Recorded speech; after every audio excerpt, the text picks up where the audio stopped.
Hello students मैंने आपको अभी तक फर्स्ट चैप्टर से लेके फोर्थ चैप्टर तक एट्थ क्लास के मैथ्स के ये चारों चैप्टर जो हैं अच्छे से आपको समझा दिए हैं और अच्छे से करवाए भी हैं।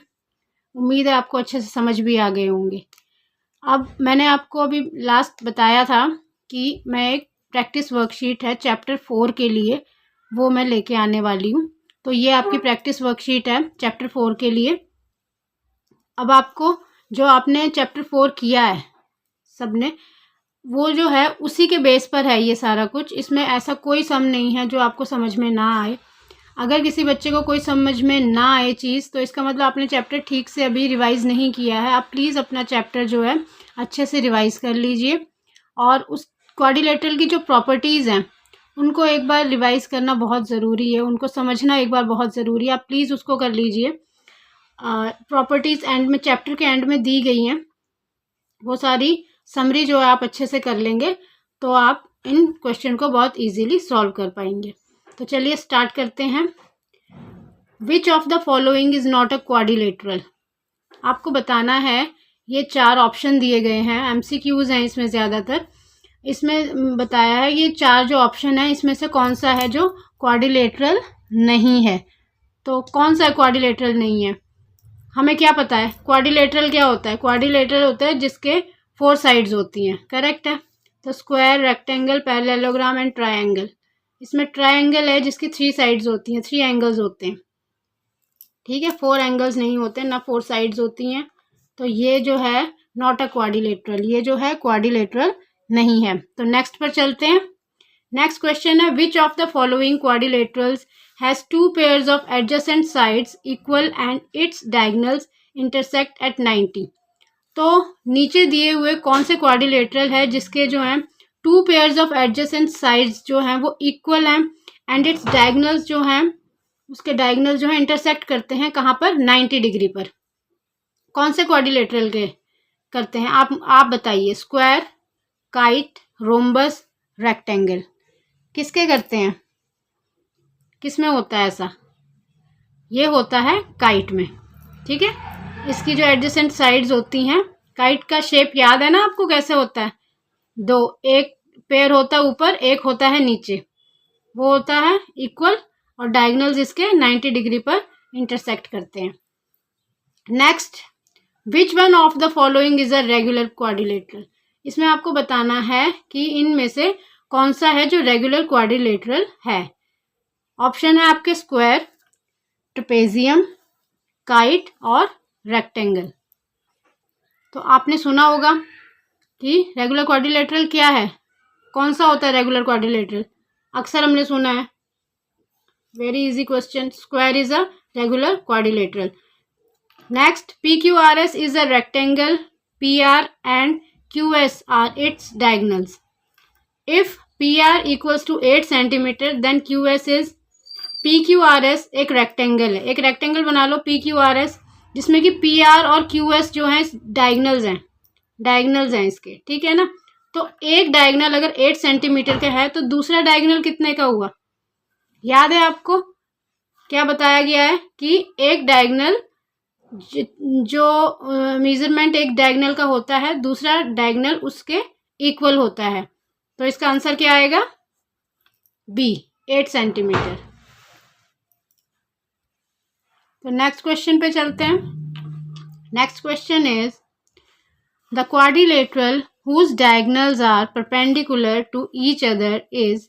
क्वाड्रिलेटरल आपको बताना है जिसके की डायगनल जो हैं वो परपेंडिकुलर होते हैं एक दूसरे के। तो परपेंडिकुलर क्या होता है? परपेंडिकुलर होता है 90 डिग्री। तो आपको बताना है कि कौन सा क्वाड्रिलेटरल है जिसके डायगनल जो हैं वो परपेंडिकुलर होते हैं एक दूसरे के, एक दूसरे पर परपेंडिकुलर होते हैं। Parallelogram, rectangle, rhombus and trapezium. तो आपको याद होगा रोम्बस जो होता है उसके जो डायगनल होते हैं वो एक दूसरे पर परपेंडिकुलर होते हैं। तो इसका आंसर हो गया C, rhombus. Next question is which of the following is not a regular polygon. अब आपको बताना है कि ये जो नीचे दिए गए हैं इनमें से कौन सा है जो कि एक रेगुलर पॉलीगॉन नहीं है। तो रेक्टेंगल, इक्विलेटरल ट्रायंगल, स्क्वायर और रेगुलर हेक्सागन। तो इसमें से रेगुलर पॉलीगॉन कौन सा नहीं है? ये है रेक्टेंगल। रेक्टेंगल जो है वो रेगुलर पॉलीगॉन नहीं है, बाकी सभी क्या हैं? रेगुलर पॉलीगॉन हैं। Next sum is if the two angles of a triangle are 50 degree and 70 degree, find the third angle. ये ऑप्शन है। अब आपको याद होगा कि एक जो ट्रायंगल होता है उसके 3 एंगल होते हैं और उसके 3 एंगल्स जो होते हैं उनका सम क्या होता है? 180 डिग्री। 180 डिग्री होता है। तो अगर आपको ये बताना है कि इसके 2 एंगल आपको दिए हैं और तीसरा निकालना है तो आप कैसे करोगे? 50 और 70 को ऐड कर दोगे। 50 और 70 ऐड किया, हमारे पास कितना आ गया? 120। ठीक है, अभी तीसरा एंगल निकालना है तो आप क्या करोगे? 180 में से 120 को माइनस कर दोगे। 180 में से 120 को माइनस कर दिया तो आपके पास जो नंबर आया, जो भी बचा, वो आपका थर्ड एंगल होगा। तो 180 में से 120 माइनस किया तो हमारे पास आया 60 डिग्री। तो हमारा थर्ड एंगल कितने डिग्री का हो गया? 60 डिग्री का। तो अब हम नेक्स्ट क्वेश्चन पर चलते हैं।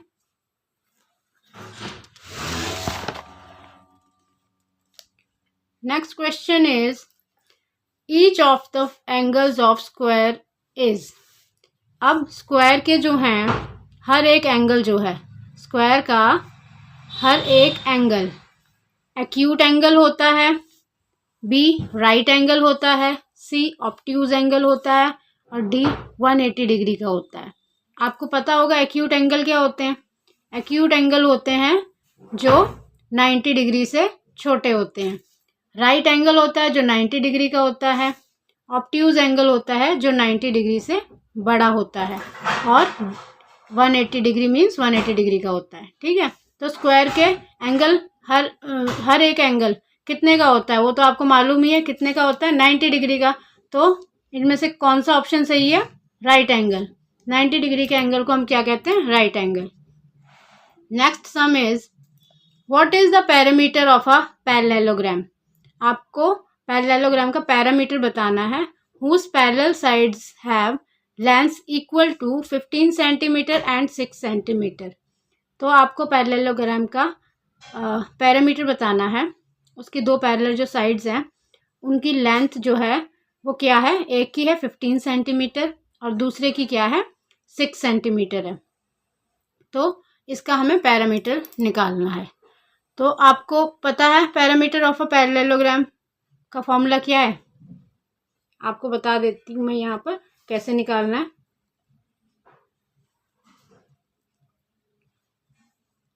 Parameter of parallelogram. Parallelogram equals to 2 sum of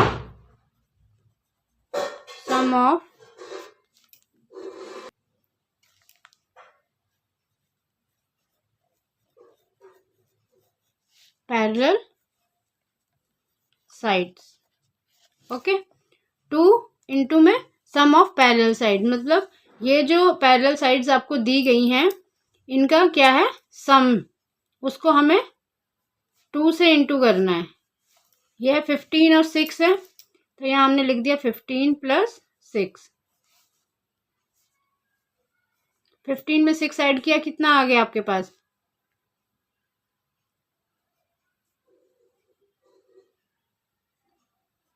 21। 21 को आपने 2 से मल्टीप्लाई किया तो क्या आया आपके पास? 2 1 ज़ा 2, 2 2 ज़ा 4 सेंटीमीटर। तो कौन सा ऑप्शन करेक्ट हुआ? Option B. ठीक है, आपको समझ में आ गया कैसे आया आंसर। Next question is if angle P and angle Q are 2 opposite angles of a parallelogram then, अगर एंगल P और एंगल Q 2 ऑपोजिट एंगल्स हैं, एक पैरेललोग्राम है उसके 2 ऑपोजिट एंगल्स है P एंड Q, ठीक है, वो दोनों जो हैं अगर हाँ एक दूसरे के ऑपोजिट हैं अगर वो, तो वो क्या होंगे?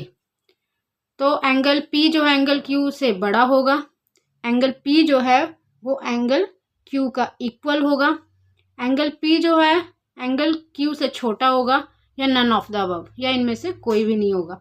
तो आपको याद होगी प्रॉपर्टी पैरेललोग्राम की कि जो ऑपोजिट एंगल्स होते हैं पैरेललोग्राम के वो क्या होते हैं? इक्वल होते हैं। तो B is correct. Angle A and angle B are two adjacent angles. Angle A और एंगल B जो हैं टू एडजेसेंट एंगल्स हैं ऑफ अ पैरेललोग्राम। यहाँ ये थे कि पैरेललोग्राम के ऑपोजिट एंगल्स थे, यहाँ ये एडजेसेंट एंगल्स हैं, sorry. If angle A equals to 60 degree, अगर एंगल A जो है 60 डिग्री का है तो एंगल B क्या होगा?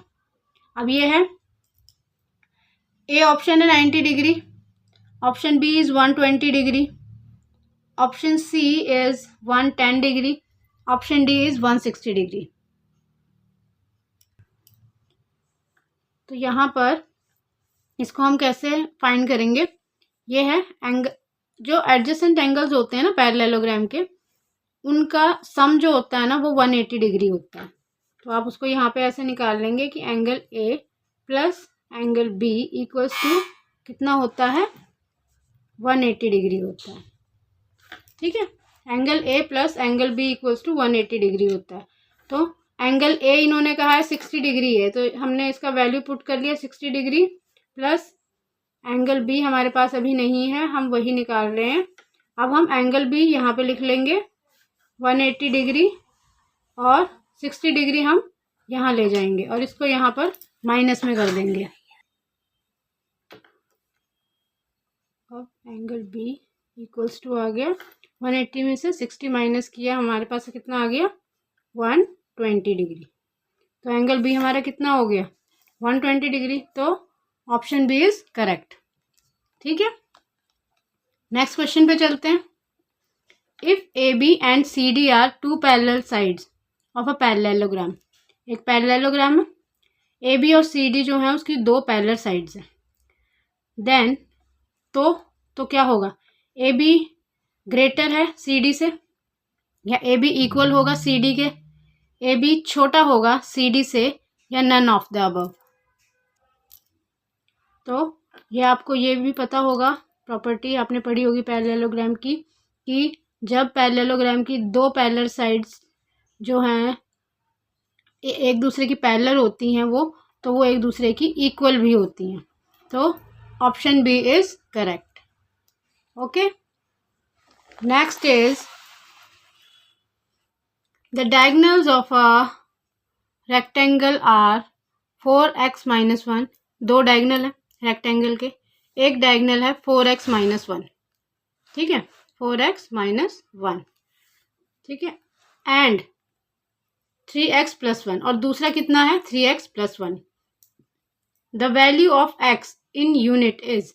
तो अब आपको x की वैल्यू निकालनी है। इसमें x की वैल्यू ऑप्शन में है 1, 2, 3 एंड 4। तो पूछा गया है कि x की वैल्यू कितनी होगी। तो हमने क्या देखा है, हमें क्या मालूम है कि डायगोनल्स जो होते हैं ना रेक्टेंगल के, वो एक दूसरे के इक्वल होते हैं।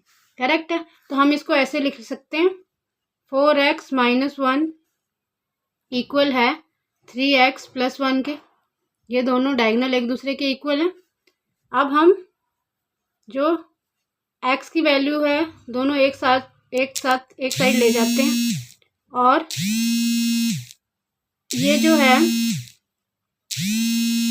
1 जो है इसको यहाँ लिख लिया, ये माइनस 1 है, इस यहाँ ये 1 यहाँ आके प्लस 1 हो गया। 4x में से 3x को माइनस किया तो हमारे पास आया 1x इक्वल्स टू 1 और 1 2 हो गया। तो x की वैल्यू हमारे पास कितनी आ गई? 2। तो इनमें से कौन सा ऑप्शन करेक्ट है? Option B is correct. x की वैल्यू कितनी आ गई? 2 आ गई। Next question is state true of, sorry of लिखा है यहाँ पे, और स्टेट ट्रू और false for the following statements. नीचे जो स्टेटमेंट्स दी गई हैं उसके लिए ट्रू या फॉल्स आपको बताना है। फर्स्ट है all squares are not parallelograms. सभी स्क्वायर्स जो हैं वो पैरेललोग्राम्स नहीं होते। तो क्या ये ट्रू है या फॉल्स है? ये दिस इज फॉल्स, ये फॉल्स है। क्यों? क्योंकि स्क्वायर्स जो हैं वो पैरेललोग्राम की सभी प्रॉपर्टीज को सेटिस्फाई करते हैं, इसलिए सभी स्क्वायर्स जो हैं वो पैरेललोग्राम होते हैं। लेकिन यहाँ पे क्या लिखा है? नॉट, तो ये फॉल्स है। Next is all squares are trapezium. सभी स्क्वायर्स जो हैं वो क्या है? ट्रेपेजियम है। तो दिस इज ट्रू, ये ट्रू है। और ये ट्रू क्यों है? क्योंकि स्क्वायर्स जो होते हैं ना वो ट्रेपेजियम की प्रॉपर्टीज को भी सेटिस्फाई करता है, ठीक है ना, इसीलिए दिस इज ट्रू, ये ट्रू है कि ये ट्रेपेजियम है, ठीक है। Next is all rectangle are squares. सभी रेक्टेंगल जो हैं वो स्क्वायर्स हैं। तो सारे स्क्वायर्स जो होते हैं ना वो रेक्टेंगल होते हैं, बट सारे रेक्टेंगल जो हैं वो स्क्वायर्स नहीं होते, ठीक है। तो इसलिए ये स्टेटमेंट क्या है? फॉल्स है। Okay, next question is two opposite angles of a parallelogram are 5x minus 8 degree and 2x plus 8 degree. दो ऑपोजिट एंगल्स हैं पैरेललोग्राम के, एक 5x minus 8 डिग्री है और दूसरा 2x plus 8 डिग्री है। Find the measures of each angle of the parallelogram. हमें सब ईच एंगल, दोनों एंगल के जो हैं सभी एंगल जो हैं वो पता करने, पर ये जो एंगल है ना 5x minus 8 और 2x plus 8 हमें इसका भी पता करना है, ठीक है। यानी कि जैसे यहाँ पर मैं निकालती हूँ, देखो पहले मैं यहाँ पर आपको बता देती हूँ। एक क्या है? पैरेललोग्राम है। जैसे ये बना दिया है हमने पैरेललोग्राम, ये समझ लीजिए बना दिया मैंने पैरेललोग्राम। इसके इन्होंने बोला है ABCD मैंने बना दिए, 4 साइड्स बना दिए, ठीक है। Two opposite angles of a parallelogram are, ये और ये है, ठीक है ना। तो दो अपोजिट, कोई भी अपोजिट ले लो, ये और ये ले लो, ये और ये ले लो, कोई भी अपोजिट। तो ये ले लेती हूँ मैं, एक है ये और एक है ये, ठीक है। तो इनको ले लेते हैं। तो सबसे पहले हम क्या लिख लेते हैं? सबसे पहले हम लिख लेते हैं इन पैरेललोग्राम, इन पैरेललोग्राम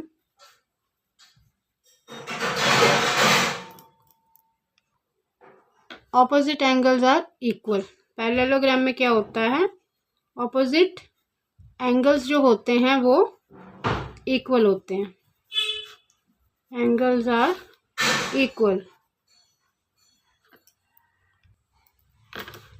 अब ये है ना, अब हम लिख लेते हैं जैसे कि 5x minus 8, ठीक है, वो इक्वल है 2x plus 8 के। दोनों इक्वल होते हैं ना, दोनों ऑपोजिट एंगल्स। तो हमने इन दोनों को इक्वल कर लिया। अब क्या करते हैं हम? x एक साइड ले जाते हैं और विदाउट x जो है वो एक साइड कर लेते हैं, ठीक है।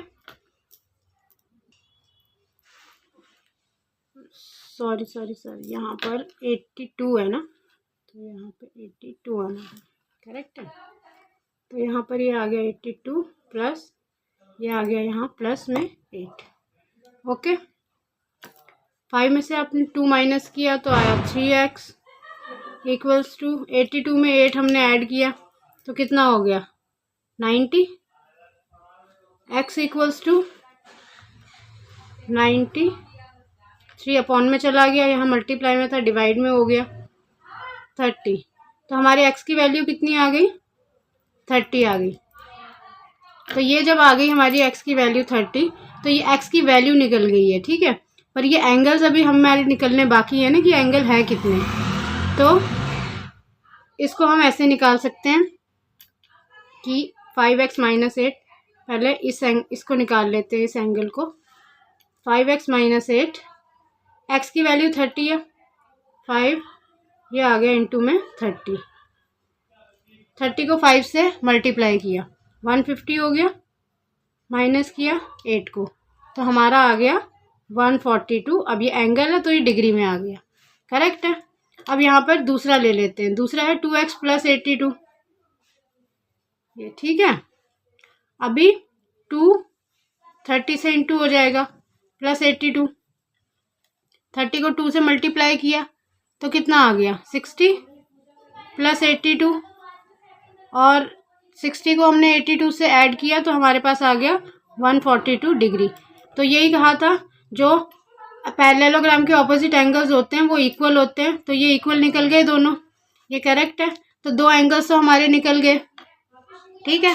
तो नेक्स्ट आगे जाके अब हम बाकी के दो भी एंगल निकाल लेते हैं। अब ये यहाँ पर हमारे दो एंगल निकल गए, ठीक है। बाकी के दो एंगल निकाल लेते हैं। अब हम क्या लिखते हैं, in parallelogram, okay, in parallelogram, in parallelogram जो एडजेसेंट एंगल होते हैं पैरेललोग्राम में, the adjacent angles add up to कितने होते हैं, 180 डिग्री के होते हैं, ठीक है। एडजेसेंट एंगल्स क्या होते हैं, 180 डिग्री के होते हैं। तो अब हम बाकी के एंगल्स भी निकाल सकते हैं। Angle A plus angle B equals to 180 degree. Angle A निकाला था ना हमने 142 डिग्री, एंगल ए निकाल लिया था हमने, तो उसके साथ ही एंगल बी था, तो हम इसको वैल्यू लिख देते हैं 142 डिग्री प्लस एंगल बी तो हमारे पास है नहीं अभी, हमें वही तो पता करना है। तो एंगल बी इक्वल्स टू, तो हम क्या करेंगे 180 डिग्री में से 142 डिग्री को माइनस कर देंगे, तो हमारे पास एंगल बी निकल जाएगा। तो वो कितना निकला हमारे पास 38 डिग्री, ठीक है। ये एक एंगल आ गया। दूसरा एंगल क्या है हमारे पास, सी और डी, ठीक है। अब सी और डी है, ये भी एडजेसेंट एंगल्स हैं, तो ये भी 180 डिग्री के इक्वल होंगे इन दोनों का सम। एंगल ए और बी, एंगल ए का ऑपोजिट है सी, ए 142 है तो सी भी 142 हुआ, तो यहाँ हमने लिख लिया 142 डिग्री।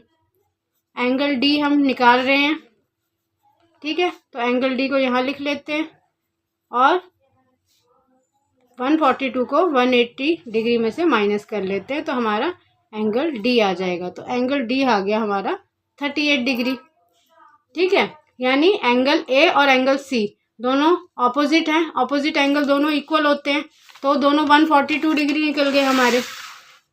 ये देखो यहाँ पर एंगल ए और एंगल सी ये दोनों ऑपोजिट हैं पैरेललोग्राम के, दोनों इक्वल होंगे, ठीक है। तो ये दोनों इक्वल हैं, तो ये 142 निकला, ये भी 142 ही निकला है। और एक बी और डी में क्या हुआ, एक जो बी एंगल है वो 38 डिग्री निकला है, और ये उसका ऑपोजिट है, ये भी इसका इक्वल होगा, तो डी भी हमारा 38 ही निकला है। तो जैसा कि हमारी प्रॉपर्टीज़ में दिखाया गया है कि पैरेललोग्राम की ऑपोजिट एंगल्स जो होते हैं वो इक्वल होते हैं, तो वो दोनों यहाँ पे हम वो हो गया है, प्रूव हो गया कि हाँ ऐसा होता है, क्योंकि उसी के थ्रू हमने सम को सॉल्व किया है और वो हमारा आंसर निकल गया है, ठीक है। तो ये जो है हमारी प्रैक्टिस वर्कशीट थी, इजी थी, आप समझ गए होंगे।